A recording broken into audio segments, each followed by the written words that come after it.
Bismillahirrahmanirrahim. Assalamualaikum warahmatullahi wabarakatuh. Alhamdulillahi rabbil alamin. Wal aqibatu li ahli taqwa wal yaqin. Wala adwana illa ala zalimin. Ashhadu an la ilaha illallah wahdahu la syarika lah. Wa asyhadu anna sayyidana wa nabiyyana Muhammadan abduhu wa rasuluh. Allahumma salli ala Fatimata wa abiha wa ba'liha wa baniha wa sirril mustawda'i fiha bi'adadi ma ahata bihi ilmuk.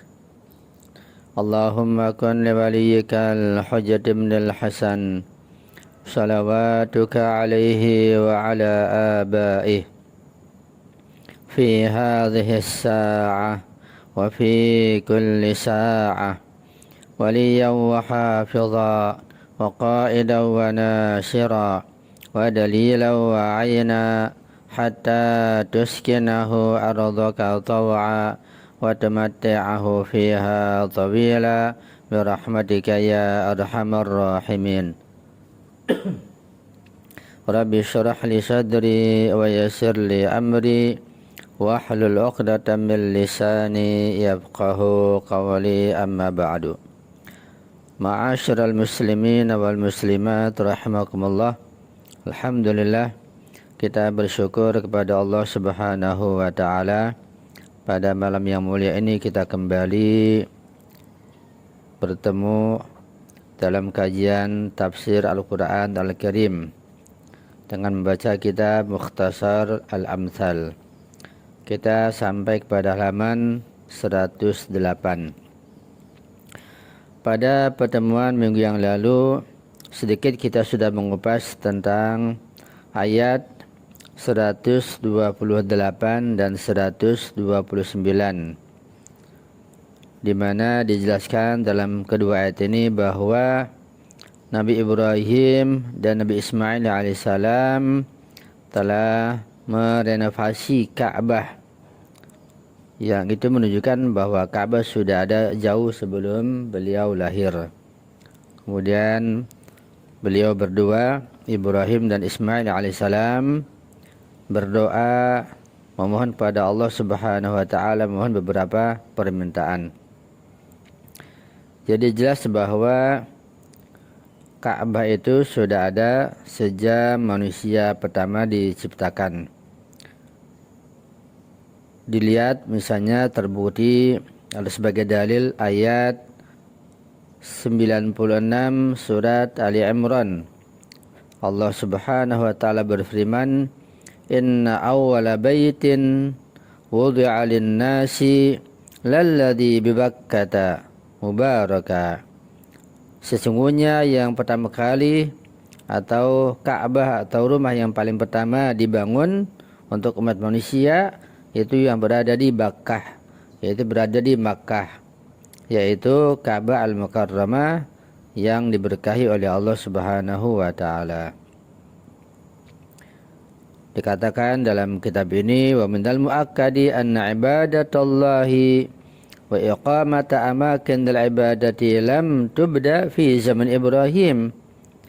Jelas bahwa ibadah kepada Allah Subhanahu wa taala dan mendirikan tempat-tempat ibadah itu tidak dimulai sejak zaman Nabi Ibrahim, bal kanata mundu an khalaqal insana ala dhahri hadhil ardi.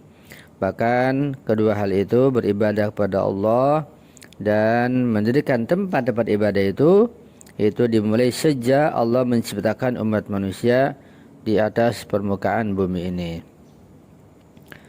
Kemudian ketika Ka'bah mengalami kerusakan sekian lama, maka Ibrahim dan Ismail alaihissalam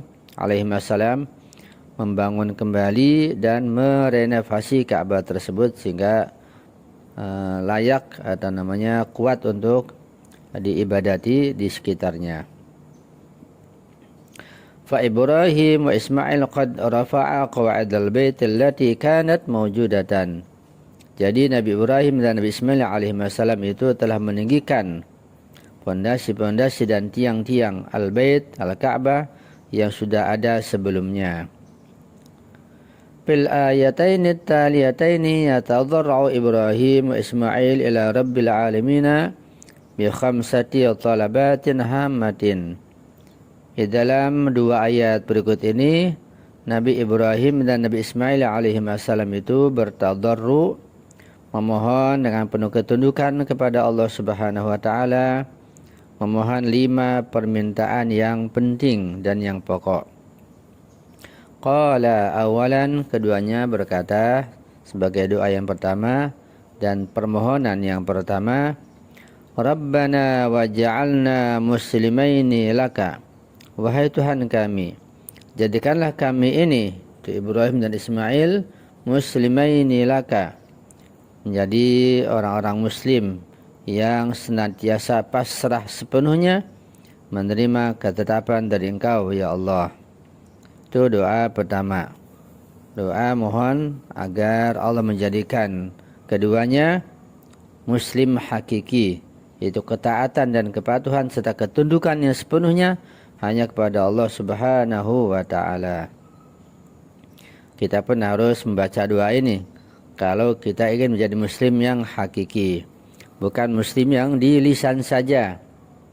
Sebab kata-kata muslim itu adalah pasrah, penyerahan, ketundukan, ketaatan yang paripurna, yang sesungguhnya. Tidak ada satu hukum pun dari Allah yang diingkari. Apa saja yang disampaikan oleh Allah lewat Rasulnya, lewat Ahlu Baitnya harus kita terima. Dan diri kita harus senantiasa siap menerima fatwa dan perintah apa saja yang datang dari Allah lewat Rasulullah, lewat para imam suci dan lewat para maraji dan ulama kita. Harus siap senantiasa dan harus siap terus untuk tidak membangkang, untuk tidak menentangnya. Itu muslim yang hakiki. Thumma adhafa, kemudian keduanya menambahkan doa berikutnya, wa min dzurriyyatina ummatan muslimatan lak, dan juga kata beliau berdua, kami mohon untuk anak cucu kami, ya mohon menjadi orang yang pasrah juga, ummatan muslimatan, menjadi umat yang pasrah menyerah, taat dan tunduk sepenuhnya hanya pada Engkau ya Allah. Hal ini mengajarkan kepada kita bahwa kita ketika kita berdoa, di samping kita memohon pada Allah untuk kebaikan diri kita, kita pun mohon untuk anak cucu kita, untuk kerabat kita, untuk tetangga kita, saudara-saudara kita, kawan-kawan kita. Begitulah Quran mengajarkan. Jadi kita tidak berdoa hanya untuk diri kita saja. Karena kita hidup bersosial, ketika kita baik, maka efeknya pada orang lain. Ketika orang lain baik, maka efeknya akan pada kita, pada keluarga kita, dan begitu seterusnya. Sehingga kalau semuanya menuju kepada kebaikan, kepada kesadaran, kepada pasrah sepenuhnya pada Allah, maka hal ini menjadi turunnya berkat dan kebaikan secara merata insyaallah. Itu dua permintaan Nabi Ibrahim dan Nabi Ismail alaihissalam, menjadi pasrah sepenuhnya pada Allah. Yang kedua, mohon juga untuk anak cucu dan keturunannya sampai sekarang ini dan sampai hari kiamat menjadi umat yang muslimah, umat yang pasrah menyerah. Karena kebanyakan kita hanya mengaku sebagai muslim tapi tidak pasrah dan tidak mentaati sepenuhnya. Mana buktinya? Buktinya banyak sekali. Di antaranya kita masih seringkali menjalankan berbagai macam maksiat dan perbuatan dosa. Dosa lisan, dosa ucapan, dosa perbuatan, ya, dosa anggota tangan, mata, kaki, telinga, dan dosa-dosa yang lain yang sangat banyak. Dan kita masih suka melanggar perintah Allah. Itu menunjukkan bahwa kita belum menjadi ummah muslimah. Ya. Apalagi yang paling sering kita lakukan dengan lisan kita ini menyakiti orang lain. Dengan mudahnya kita memberikan hukuman, memberikan statement, memberikan penilaian dan bisa menyakiti orang lain, orang yang dekat, orang yang jauh, ya itu tidak ada bedanya. Ini harus kita jaga baik-baik. Ya, jadi kalau berdoa, kita jangan berdoa hanya untuk diri kita saja. Kita doakan juga untuk anak cucu kita, keluarga kita, family kita, kawan-kawan kita dan yang lainnya. Insya Allah.